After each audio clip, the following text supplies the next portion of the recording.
I'm only 86, so and I know that I could not have done it by myself. I could not have, not even close to having. What does social isolation look like? It has long been a difficult problem for seniors, especially those single or living alone. You know, just with the visits and the cheer and you keep a stiff upper lip when you're visiting with Glow, and then you come home and it collapses. But she was very lonely. She went into a deep depression. She didn't want to dress anymore. She didn't want to eat anymore. So we had to really start to keep an eye on her. With what's happening with COVID and in the world in general, I think a lot of seniors are falling through the gaps or just not being able to access supports. Everything's gone online, and seniors just don't have the resources to do that, and so they're struggling. You don't realize how much a phone call 1 or 2 times a week can make such an impact on someone's life, but we are such social creatures, and with the pandemic, we're missing those social cues from smiles and facial expressions, and you know, everything's gone virtual, texting and videos, and seniors are just waiting by the phone for someone to call them. And When we feel we are alone is when we need others. Isolation feeds hopelessness. Isolation feeds fear and anxiety. Isolation feeds health decline. In about her 90s, she was totally incapable of looking after anything. Her hygiene went downhill. She couldn't get in and out of the bathtub. You put your oxygen mask on first so that you can help. And I've never even thought of that before.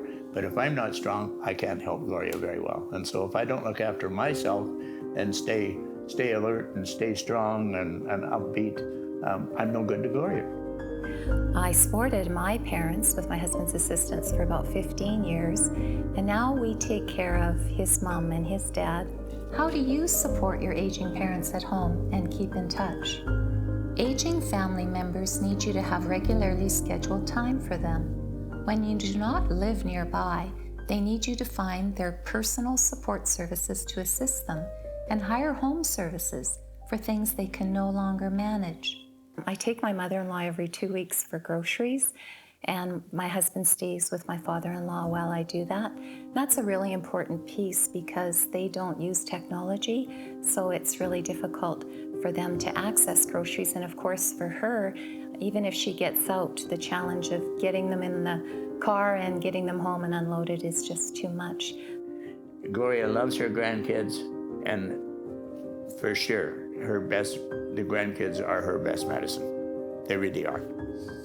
And that really makes a difference. Now Michelle buzzes back and forth, and of course she's got lady thing, and there's knickknacks that I would not even think of, and we took in, some furniture from here. So Gloria feels really comfortable. Do what you can, even when it's not always convenient or comfortable. As a parent cares for a child, aging parents need their children to care for them. Family are a senior circle of strength and support. Do not wait for them to ask for your support. with family members, they don't want to burden them. They don't want to tell them I'm sad or I haven't done anything all day. And they're sometimes even scared that if they tell them that they're struggling, that might make changes, or they might make them move out, or they might lose some of their independence and get put in care. The world many seniors know and grew up with no longer exists, and it's challenging to navigate and to make sense of it all. Keep in touch and make sure seniors have their basic needs met and your unending support and love. One senior actually said it's a voice in the darkness. So when they're feeling alone and sad, it's someone that just checks and it gives them that light, that little bit of hope. Please remember they need your love and your support, and they need you to keep in touch.